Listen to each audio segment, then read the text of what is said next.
इस दुनिया में हर व्यक्ति की यही कोशिश होती है कि हमारी कथनी और करनी में अंतर न रहे, लेकिन इस देश में एक ऐसी प्रजाति है जिसे हम नेता कहते हैं। इन नेताओं का चरित्र कुछ इस तरीके का होता है कि यह जो कहते हैं वह करते नहीं और जो करते हैं वह कहते नहीं।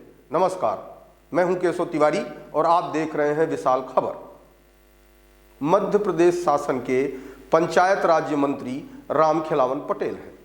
प्रदेश के मुखिया शिवराज सिंह छाती पीट पीट कर कह रहे हैं कि 2 गज दूरी, मास्क है जरूरी। यह बात मंत्री जी ने भी रट ली है, लेकिन उसे अमल में नहीं लाना चाहते।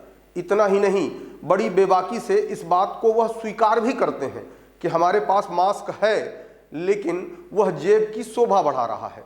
मुख्यमंत्री जी, आप प्रदेश की जनता का भला सोचते हैं, भला करना चाहते हैं, उसके लिए दिन रात एक करके तैयारी भी करते हैं, लेकिन आपके मंत्री ही आपकी बातों का अनुसरण न करें, ऐसे में प्रदेश की जनता से क्या उम्मीद करते हैं?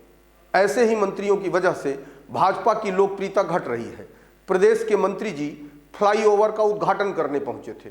वहां बिना मास्क के मंत्री को जब पत्रकारों ने घेर लिया तो सुनिए मंत्री जी ने क्या कहा। पालन कहीं दिखाई नहीं देता, तो इसके लिए अब हम लोग तो निर्देश देते हैं। हमें मास्क डाले हैं, जेब में भी लगाए नहीं है, भाषण दे रहे थे, बैठ गए। निश्चित रूप से जो कोविड-19 के नियम हैं, 2 गज दूरी, मास्क जरूरी, निश्चित रूप से हम सब लोग उसका पालन करें और पालन कराने का काम करें। उसमें निश्चित रूप से प्रिंट मीडिया, इलेक्ट्रॉनिक मीडिया की महत्वपूर्ण भूमिका होगी। इतना ही नहीं, इस पूरे कार्यक्रम में एक बात और देखने को मिली कि फ्लाईओवर की नींव तत्कालीन विधायक शंकर लाल तिवारी ने रखी थी, लेकिन जब वह फ्लाईओवर बनकर तैयार हुआ तो वे विधायक नहीं रह गए। ऐसे में उद्घाटन के अवसर पर उनका कार्ड में नाम नहीं छापा गया। शंकर लाल तिवारी कार्यक्रम में उपस्थित हुए, लेकिन वह कई बार मंच पर बुलाने के बाद भी नहीं गए। उद्घाटन अवसर पर जो पट्टिका बनवाई गई थी उसमें शंकर लाल तिवारी का कहीं कोई नाम नहीं है।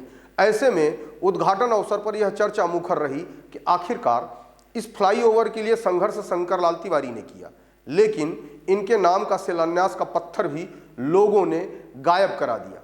भारतीय जनता पार्टी में इस तरीके की नूरा कुश्ती प्रायः आए दिन देखने को मिलती रहती है। इसी नूरा कुश्ती की वजह से और ऐसी ही उपेक्षा की वजह से भारतीय जनता पार्टी रैगांव में चुनाव हार गई थी। लेकिन इतना सब कुछ होने के बावजूद भी पार्टी के स्थापित नेताओं ने रैगांव की हार से कोई सीख नहीं ली।